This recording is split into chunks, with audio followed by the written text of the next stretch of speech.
Ayun, pumunta na nga tayo dito at maputik din to sa dadaanan din natin.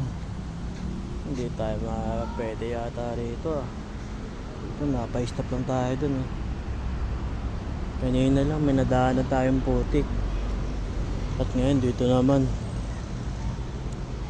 Dito yun, kung saan nakita ko yung mga bata na yun eh. Yung naglalaro eh. Hindi na tayo siguro diretso dyan. Lakarin na lang natin at iwan lang natin yung motor natin.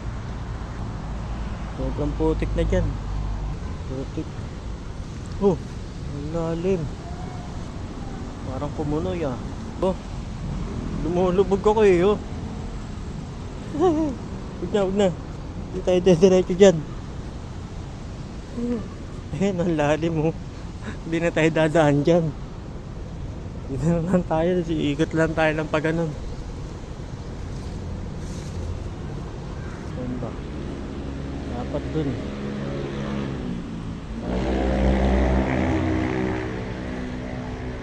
Nasa sana tayo dun eh. Parang ang layo na eh. Iiwan lang natin yung motor doon. Yan, dito rin naman na tayo eh. Diretso na natin. Hindi na pwede yung motor doon. Mababalahaw tayo doon. Kakaayos lang ng motor natin, masisira na naman.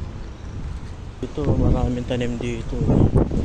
Wala na, nawashot na naman ano. Sa laki ng binulot ng baha ng ulan na yun.